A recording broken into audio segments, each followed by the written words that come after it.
Terus duitnya gimana? Udah deh, kalau kamu niatnya menolong, duit itu nanti datang sendiri. Nah, kalau contoh yang saya lakukan, pesantren-pesantren itu kan nggak ada yang bayar santri, malah kita kasih uang saku. Duitnya dari mana? Duit itu kan nanti datang sendiri, gitu kan? Duit itu datang sendiri. Ternyata kamu juga, kamu kumpulin ini, Hulfa, duitnya untuk apa, Hulfa? Duit-duitnya kamu kumpulin untuk apa nih? Untuk pesantren. Loh, tahu? Aku nggak pernah minta, tapi kamu ngumpulin untuk pesantren.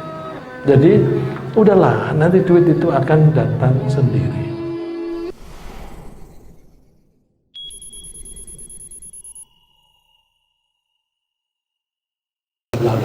Wassalatu wassalamu ala asyrafil anbiya wal mursalin sayyidina wa maulana Muhammad wa ala alihi wa sahbihi ajma'in. Rabbana zidna ilma warzuqna fahma.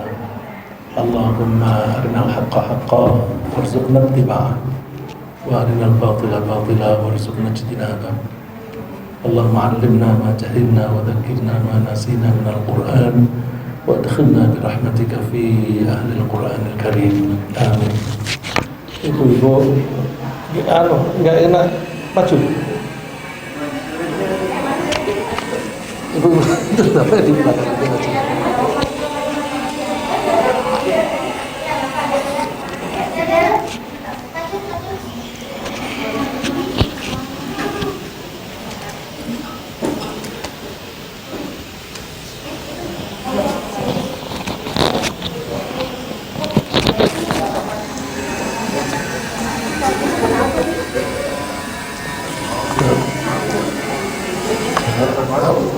Ya, alhamdulillah kita dipertemukan kembali setelah 2 tahun ya. 2 tahun karena dulu mulai dari Februari, sekarang Maret. Nah, mudah-mudahan penyakit ini dihilangkan oleh Allah dari dunia ini sehingga kita bisa melakukan kegiatan seperti biasanya. Seperti yang ditawarkan oleh Helva, siang ini insya Allah kita membahas mengenai mukmin yang kuat. Jadi insya Allah kita akan membahas bahwa Allah lebih menyukai orang mukmin yang kuat, baik mukmin laki-laki maupun mukmin perempuan. Terus apakah Allah tidak suka sama orang mukmin yang lemah? Jangan dibalik ya. Kalau dikatakan Allah mencintai orang mukmin yang kuat, jangan dibalik dengan Allah membenci orang mukmin yang lemah. Bukan. Allah lebih mencintai mukmin yang kuat. Kalau lebih mencintai yang kuat, berarti mukmin yang lemah diapain? Dicintai. Ya, jadi kalau besar lebih besar. Kebalikan dari lebih besar adalah besar. Mukmin kuat kebalikannya adalah mukmin yang tidak apa? Mukmin yang lebih kuat kebalikannya adalah mukmin yang kuat tapi kalah kuatnya. Dasar pemikiran itu adalah hadis Rasulullah sallallahu alaihi wasallam, al-mu'minul qawiyyu khairun wa ahabbu ilallahi minal mu'minina dha'if. Orang mukmin yang kuat itu lebih baik dan lebih disukai Allah dibanding dengan orang mukmin yang lemah. Tapi bukan berarti yang lemah itu dibenci. Wa fi kullin khair. Di masing-masing baik mukmin yang kuat maupun yang lemah, di situ ada kebaikan. Ada kebaikan berarti orang mukmin yang lemah pun juga disukai oleh Allah, cuma lebih disukai lagi yang kuat. Lalu ada petunjuk-petunjuk Rasulullah bagaimana supaya orang mukmin itu tidak lemah. Coba logikanya, ya, rasionalisasinya, bahwa kenapa sih Allah lebih menyukai orang mukmin yang kuat daripada mukmin yang lemah, dan mengatakan menurut Rasulullah di masing-masing ada kebaikannya. Jadi orang mukmin yang lemah pun di situ ada kebaikan. Apa kebaikannya? Setidak-tidaknya orang mukmin yang lemah itu kan akan masuk surga juga.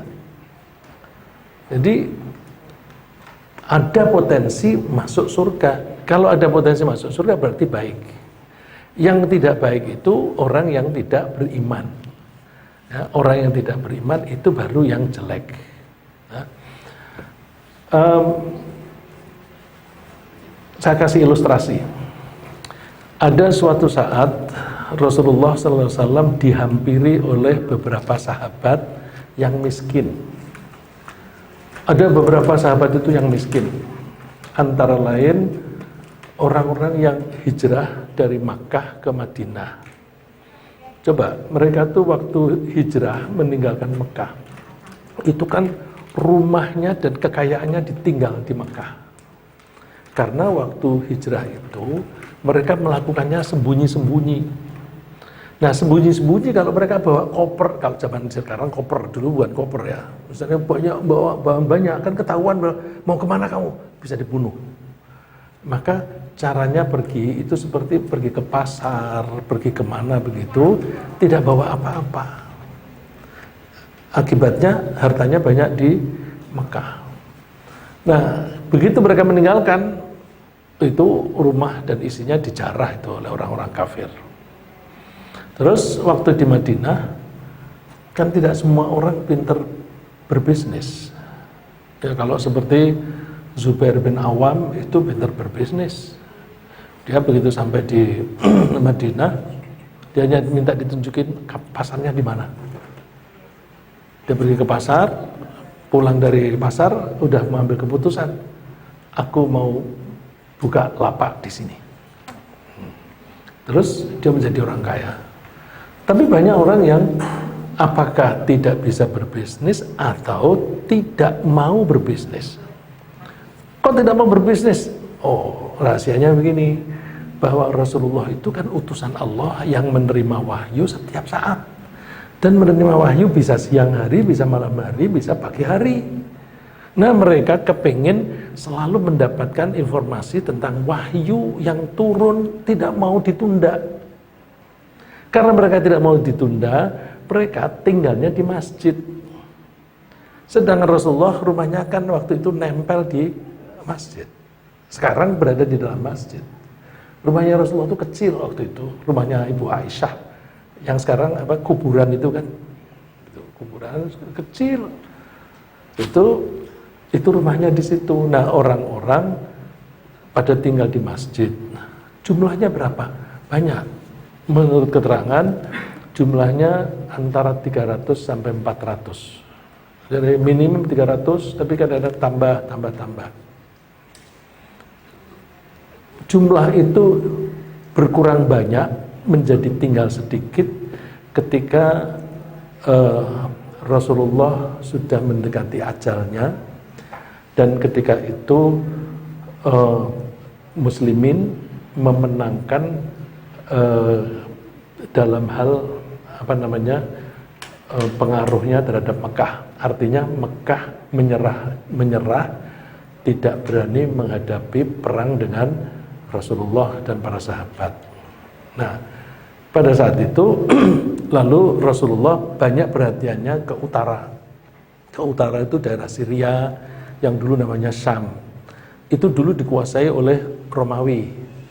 Lalu Rasulullah memimpin atau memerintahkan peperangan demi peperangan sampai orang Islam menguasai daerah Syria. Nah, daerah-daerah baru ini orang-orangnya perlu dikasih pendidikan. Pendidikannya butuh guru kan? Guru yang dikirim itu orang-orang yang di masjid tadi. kamu jadi guru di sana, kamu jadi guru di sana, sehingga pada tahun-tahun terakhirnya Rasulullah hidup itu jumlah mereka tinggal sedikit sekali. Kembali ke masalah Muslim kuat dan tidak kuat. Mereka disebut ahlus suffah. Suffah itu konon katanya ada tempat di masjid itu, tempat mereka berkumpul. Ada mengatakan tempatnya itu kayak platform tinggi sedikit. Itu kalau kita pergi ke Masjid Nabawi, itu kan ada tempat yang ditinggikan sedikit kan. Nah, itu katanya suffah. Tapi kalau di situ saja nggak cukup, karena mereka itu 300-an lebih. Nah, mereka yang miskin-miskin itu menghampiri Rasulullah sallallahu alaihi wasallam. Bisik-bisik, Rasulullah, kami kalah bersaing dalam memperoleh pahala. Rasulullah bertanya, kok begitu? Iya, kalau kami puasa, teman-teman kita yang kaya puasa juga. Kalau kami sholat malam, mereka juga sholat malam. Tapi kalau mereka bersedekah, kami nggak bisa bersedekah karena kami nggak punya duit. Terus Rasulullah mengatakan begini, kamu kepingin punya pahala yang sama besarnya dengan mereka? Iyalah, ya. Jadi orientasinya itu adalah pahala yang besar. Terus oleh Rasulullah diajari bahwa coba kamu setiap sholat wajib, setelah itu kamu baca Subhanallah 33 kali, Alhamdulillah 33 kali, Allahu Akbar 33 kali. Nah, itu pahalamu sama dengan orang-orang yang bersedekah itu. Nah, jadi kalau begitu baca Subhanallah, nilainya sedekah, Alhamdulillah nilainya sedekah. Lalu mereka jalani itu. Setelah mereka jalani, beberapa hari kemudian mereka ditanya oleh teman-temannya, termasuk yang kaya-kaya itu, kok kamu habis sholat diem aja, kenapa nggak langsung bangun? Iya, aku wiridan. Apa yang kamu baca? Aku baca Subhanallah, Alhamdulillah, Allahu Akbar itu tadi. Yang ngajari siapa? Rasulullah. Katanya pahalanya sama dengan orang yang bersedekah. Nah, karena itu kebaikan, aku juga mau ah. Lalu orang yang kaya-kaya juga pada wirid. Ketika mereka pada wirid, orang-orang yang miskin tadi menghampiri Rasulullah lagi. Rasulullah, kami kalah lagi Rasulullah. Kenapa? Ya mereka juga ikut membaca itu. Kami tetap kalah, nggak bisa bersedekah. Kalau Rasul mengatakan, nah itulah karunia Allah diberikan kepada orang yang dia kehendaki. Jadi kalau begitu orang mukmin kaya dan miskin bagusan mana? Kaya, ya. Makanya bersemangat kaya, ya. Tapi kaya yang hartanya lebih banyak dipakai untuk beribadah, bukan kekayaannya terus dipakai untuk sombong-sombongan. Kalau untuk sombong-sombongan malah dia terjerumus. Ya, mukmin itu mesti kuat.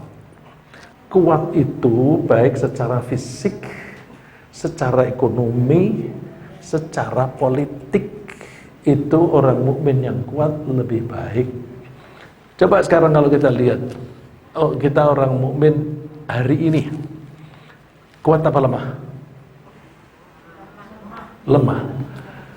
Kira-kira minyak goreng ini ada yang mempermainkan nggak? Kita berdaya nggak? Tidak. Jangankan kita, pemerintah aja nggak berdaya. Bukankah menterinya mengakui kalah? Ya kan? Jadi ini kita tidak mengikuti ajaran Nabi. Kita harus kuat. Kenapa sih kok bisa begitu? Ya sejarahnya panjang. Dulu zaman Belanda itu yang boleh berbisnis siapa? Oleh pemerintah Belanda. Cina. Orang-orang pribumi suruh bertani. Terus boleh juga menjadi pegawai. Tapi untuk menjadi pegawai tidak boleh tinggi-tinggi. Supaya tidak tinggi caranya gimana? Sekolahan pada waktu itu hanya sampai kelas 3 SR, sekolah rakyat, yang sekarang namanya SD, hanya kelas 3. Jadi yang penting apa? Bisa hitung-hitungan, bisa nulis. Terus jadi pegawai Belanda, jadi juru tulis, tukang administrasi, atau yang namanya klerk. Nah itu keadaan seperti itu membuat orang-orang pribumi itu menjadi lemah. Ditambah lagi petani itu dulu kaya bukan? Oh dulu kalau namanya petani itu kaya. Saya masih ingat waktu saya masih kecil itu kalau ada tamu petani itu oleh-olehnya banyak sekali. Tapi coba sekarang, dulu untuk membeli baju butuh berapa kilo beras?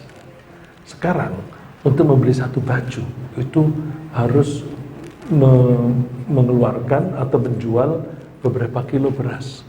Itu berarti nilai produk pertanian itu makin hari makin menurun. Kalau makin menurun berarti petani itu makin hari makin miskin.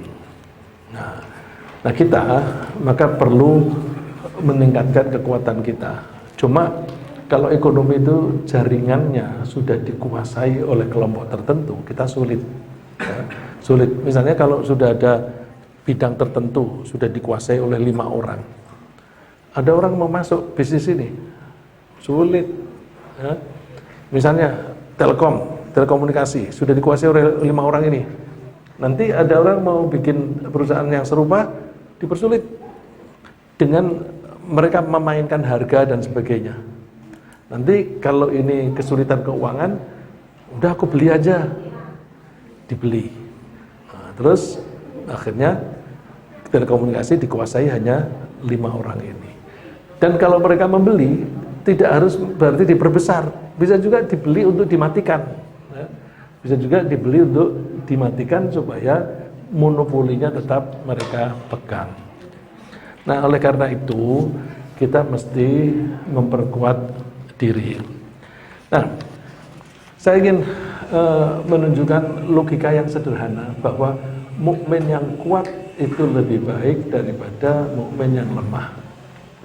Kalau mukmin kuat secara fisik misalnya, kalau fisiknya kuat kan bisa melakukan kegiatan ibadah dengan baik, bisa pergi ke masjid.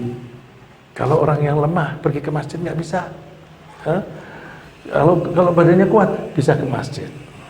Kalau dia punya ilmu, dia bisa datang untuk memberikan pelajaran. Kalau dia tidak punya ilmu, dia bisa datang ke pengajian sehingga tambah ilmu untuk meningkatkan keimanan. Jadi kekuatan itu penting, termasuk kekuatan fisik. Jadi padahal perintah Allah itu kan menganjurkan kita melaksanakan perintah dan meninggalkan larangan. Coba termasuk perintahnya itu kan pergi haji. Kalau orang tidak punya duit yang cukup, artinya ekonominya lemah, dia nggak bisa pergi haji. Padahal Allah menganjurkan haji, ya. Wa adzin fin nasi bil haji ya'tuka rijalan wa ala kulli dhamiri ya'tina min kulli fajjin amiq. Sejak Nabi Ibrahim dulu, Nabi Ibrahim itu sudah diperintahkan panggil orang-orang untuk pergi haji. Nanti niscaya mereka akan datang. Itu kan sepertinya aneh kalau zaman sekarang kita mengingat perintah itu. Zaman itu tidak ada radio, tidak ada TV, tidak ada telepon, tidak ada speaker. Tapi Allah menganjurkan Nabi Ibrahim, panggil itu orang-orang untuk pergi haji. Pasti nanti mereka akan datang dari berbagai penjuru, min kulli fajjin amiq. Dan ternyata sampai sekarang makin hari makin banyak orang berbondong-bondong pergi haji. Jadi perlu kita itu kuat, bukan hanya duit tapi juga fisik. Pergi haji itu kita mesti tawaf, mesti sa'i. Sekarang ini kadang-kadang Saya tuh udah lama nggak umroh, tapi kalau aku umroh urusanku di sini banyak. Nah, jadi saya nggak kepengen.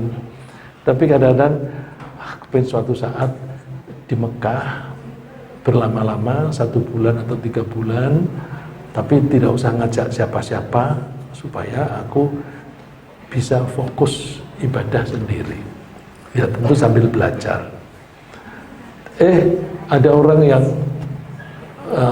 udah aku yang biayai pergi umrah. Enggak lah. Ya, satu, saya ngurusi pesantren. Kedua, saya berjalan jauh sedikit aja udah lututnya sakit.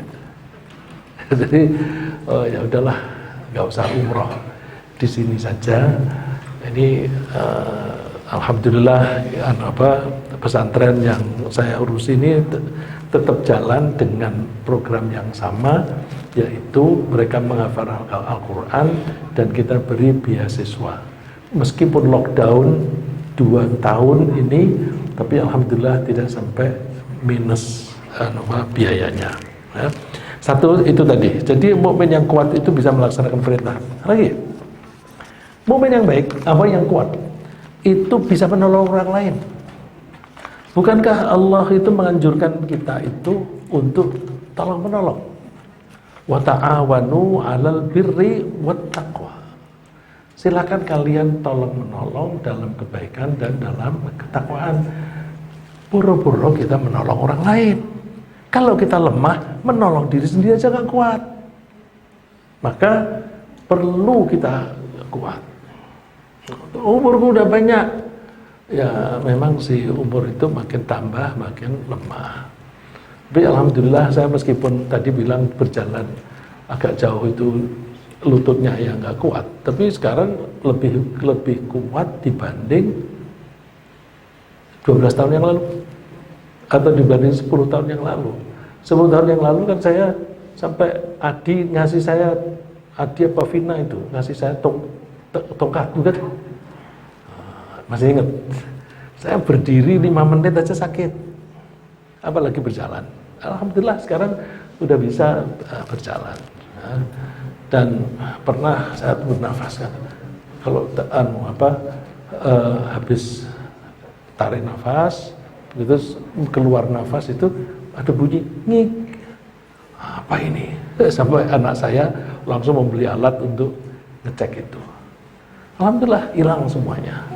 Ya, jadi kita usahakan supaya kita tetap kuat agar kita bisa menolong orang lain. Menolong orang lain itu penting. Saya punya pendirian bahwa orang mukmin yang normal bukan hanya bisa mandiri, tapi harus bisa menolong orang lain. Kalau orang hanya bisa mandiri, itu keimanannya belum lengkap. Karena ada perintah Allah, wa ta'awanu 'alal birri wat taqwa. Saling tolong menolonglah kamu. Kalau kita itu hanya ngurusi diri sendiri, itu egois. Hanya ngurusi diri sendiri. Padahal Rasulullah kan mengatakan orang yang paling baik adalah orang yang paling bermanfaat. Khairun nas anfa'uhum linnas. Orang yang paling baik adalah orang yang paling bermanfaat. Bermanfaat itu memberi manfaat kepada orang lain. Kalau ada orang lain misalnya tidak bisa makan, kita bisa menolong. Ya meskipun hanya untuk 1 hari atau 2 hari, kasih makanan. Nanti hari yang lain bisa orang lain. Terus kelebihan itu kan untuk dalam konsep Islam, kelebihan itu dipakai untuk menolong. Bandingkan dengan kehidupan di dunia sekarang ini. Kalau kita atau orang punya kelebihan, diapain kelebihan itu? Coba. Kalau orang punya kelebihan ilmu, orang punya kelebihan keterampilan, orang punya kelebihan duit, punya kelebihan apa saja deh. Terus kelebihan itu diapain? Dalam kehidupan yang umum, bukan untuk orang Islam. Tapi orang Islam ikut-ikutan. dijual. Ya, itu bahasa bisnisnya. Kita harus selalu membangun comparative advantage.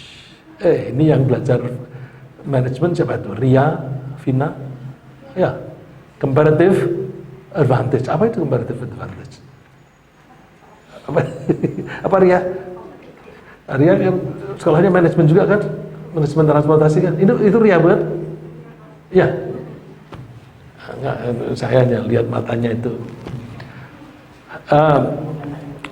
Jadi kalau punya kelebihan itu diajari supaya dijual, supaya laku mahal, di package, dibingkis yang baik, yang menarik supaya harganya tinggi. Nah, terus misalnya, oh aku pintar bahasa Inggris. Nah, itu bisa kamu jual. Bikin kursus supaya bisa mahal gimana? Packagingnya yang baik. Nyewa tempat yang bagus, dikasih AC, terus penampilannya pakai alat-alat media yang bagus begitu, nanti bisa laku mahal. Sekali pertemuan bisa jutaan. Tapi kalau tidak dibingkis dengan baik, satu kali datang paling 50.000 ya, dan sebagainya. Jadi ajaran-ajarannya orang sekarang kalau punya kelebihan dijual. Nah sekarang yang jual kan banyak. Terus supaya bisa laku gimana? Kita harus masing-masing mempunyai competitive edge. Bahasanya keren kan? Competitive edge. Edge itu apa? Edge itu pisau atau pedang, ujungnya pedang yang tajam itu namanya edge. Kompetitif dalam berkompetisi berbisnis. Jadi kalau begitu ajaran-ajarannya ilmu ekonomi zaman sekarang menolong orang lain atau mematikan orang lain itu? Mematikan orang lain. Jahat banget sih ilmunya ini. Ya, saya tidak pernah kuliah ekonomi, tapi saya lama jadi wartawan. Wartawan itu suka diundang seminar-seminar supaya bisa diberitakan. Nah, saya nongkrong di situ sambil saya serap ilmunya.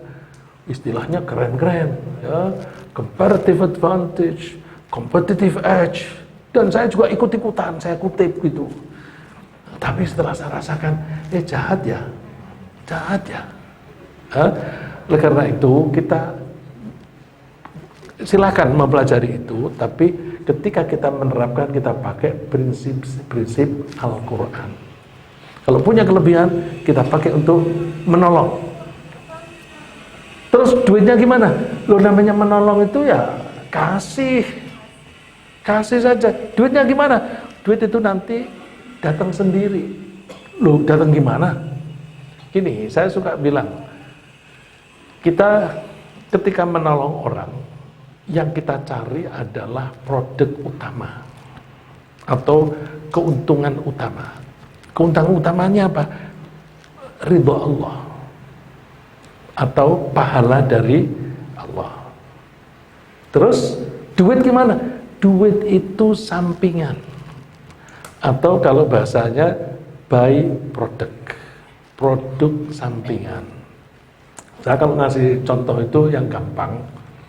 Kalau kita mau bikin papan, itu ada balok gede, kan digergaji. Zaman dulu kalau gergaji itu 2 orang itu, yang satu di atas, yang satu di bawah. Sekarang nggak ada itu, semua pakai mesin. Nah, terus kalau misalnya, Kang, ngapain gergaji balok? Kalau dia bilang, aku mau cari serbuk. Serbuk itu laku nggak? Serbuk kayu. Coba beli pergi ke S Hardware bagian tanaman. Ada nggak jual serbuk? Ada untuk media tanaman. Saya tadi pagi lewat itu Pondok Bambu, ada itu serbuk berkarung-karung. Itu kalau mau pesan serbuk, telepon nomor sekian. Nah orang gergaji nyari apa? Nyari serbuk. Serbuk itu laku dijual. Gimana? Gergaji kok yang dicari serbuk? Mestinya mencari papan. Kalau mencari serbuk, gergajinya asal-asalan atau hati-hati? Asal-asalan. Tapi kalau mencari papan, hati-hati karena dia harus lurus. Kalau belok sedikit, udah nggak laku nanti. Jadi kalau kita tuh menolong orang lain, itu yang kita cari pahala dari Allah. Kalau yang kita cari pahala, kita memberinya hati-hati nggak? Hati-hati kan? Kita memberi buah yang mau busuk kita kasihkan orang, boleh nggak? Jangan, kasih yang seger dong.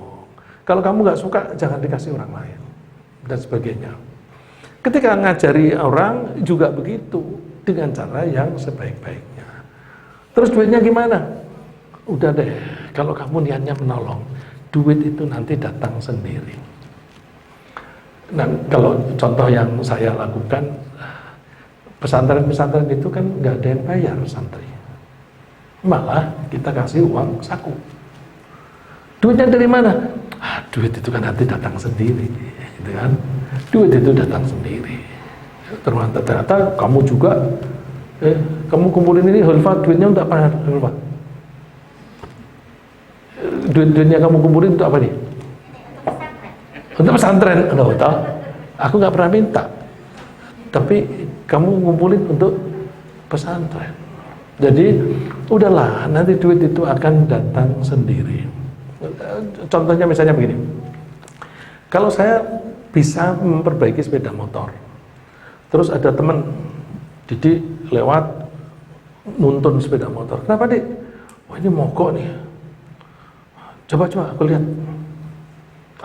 Ini hanya kabel saya sambung wire jalan. Bayar berapa? Nggak usah. Nggak dapat duit. Memang saat itu nggak ada duit. Tapi kalau lain kali kemudian ini si Adi, wah, motorku mogok nih. Dik, mogok gimana, Dik? Oh, itu kering saja. Terus bayarnya berapa? Dia nggak mau dibayar. Wah, Andi, dugaanku, Vin, Adi itu orangnya kaya, ya kan? Kalau dia orang kaya, saya gratisin, dia tersinggung nggak? Dikirain aku nggak punya duit, gitu kan? Terus dia, enggak, kan dia kerja, ngerjain ini beberapa jam, dia nyiapin duit. Terus dia nggak tahu rusaknya kayak apa. Ternyata sepele aja hidup. Kira-kira dia ngasih duit aku nggak?